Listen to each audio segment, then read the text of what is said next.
दिनांक 11/6/2024 रोजी APMC वाहतूक शाखा विभागाचे पोलीस उपनिरीक्षक बळीराम घंटेसाहेब यांच्या मार्गदर्शनाखाली सामंत माध्यमिक व ज्युनियर कॉलेज तुर्भे येथे इयत्ता 10वीच्या 4 वर्गातील 150 विद्यार्थ्यांना वाहतूक नियम पाळणे तसेच त्यांच्या पालकांना वाहतुकीच्या नियमाचे पालन करण्याबाबत सूचना देऊन वाहतूक नियमाबाबत प्रबोधन करण्यात आले।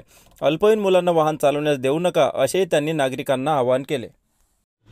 सर, काय सांगाल, काल कुठल्या शाळेमध्ये कार्यक्रमात आणि कसल्या संदर्भात काय काय त्यांना मार्गदर्शन केलेलं आहे तुम्ही? आम्ही नवी मुंबई पोलीस आयुक्तालय अंतर्गत APMC वाहतूक शाखा अंतर्गत सामंत माध्यमिक व ज्युनियर कॉलेज येथे जाऊन विद्यार्थ्यांना वाहतुकीच्या नियमांबाबत प्रबोधन केलं।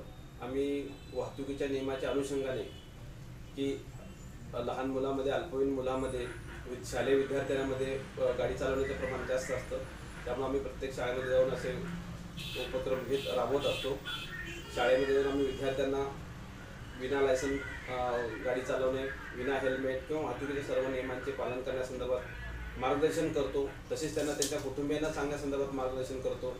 मुलांनी जर वडिलांना किंवा घरच्यांना सांगितलं तर त्यांच्यामध्ये फरक पडतो, त्यामुळे आम्ही प्रत्येक शाळेमध्ये जाऊन वाहतुकीच्या नियमनाबाबत मुलांमध्ये जागरूकता व्हावी, नागरिकांमध्ये जागरूकता व्हावी म्हणून आम्ही मार्गदर्शन करतो। तसं काल पण आम्ही जाऊन केलेलं आहे।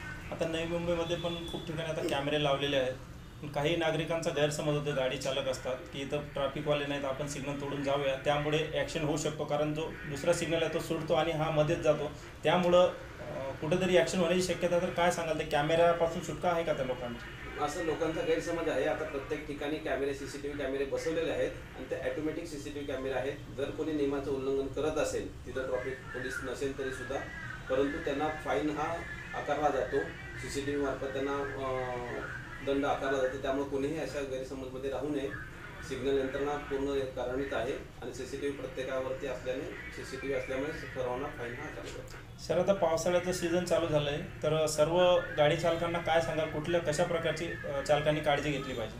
पावसाळा सुरू झाल्याने पावसाळ्यामध्ये भरपूर प्रमाणात ट्रॅफिक होतं आणि त्याचप्रमाणे वाहतूक ज्यावेळेस आपण प्रवास करतो, वाहन चालवतो, त्यावेळेस पावसाळ्यामध्ये सावकाश वाहन चालवावे, वाहतूक नियमांचं पालन करावं, हेल्मेटशिवाय गाडी चालवू नये व सिग्नलचा पूर्णपणे वापर करून सुरक्षित वाहन चालवावे ही आमची APMC वाहतूक शाखेतर्फे तसेच नवी मुंबई वाहतूक विभागातर्फे नागरिकांना नम्र विनंती आहे। सर, आता शेवटचा प्रश्न आहे, आता पुण्यामध्ये जो ॲक्सिडेंट झाला, अल्पवयीन मुलांना गाडी चालवायला दिली, कुठले त्यांना हे नसतं की आयडिया नसते गाडी कशी चालवायची, काय झालं तर मोठा ॲक्सिडेंट होतो, त्यांना सर्व फॅमिलीला त्रास होतो। तर सर्व नागरिकांना काय सांगाल जे अल्पवयीन मुलांना गाडी चालवायला देतात? सर्व नागरिकांना माझी तर पोलीस विभागातर्फे ही विनंती आहे की आपल्या पाल्याला किंवा आपल्या अल्पवयीन मुलाला ज्यांच्या लायसन आहे किंवा 18 वर्षाच्या आतमधले त्यांना वाहन चालवण्यास देऊ नये आणि आपण ज्यावेळेस वाहन चालवतो त्यावेळेस सर्वांनी हेल्मेट परिधान करावं, वाहतूक नियमांचे पूर्णपणे काटेकोरपणे पालन करावे, जेणेकरून अपघात होणार नाहीत व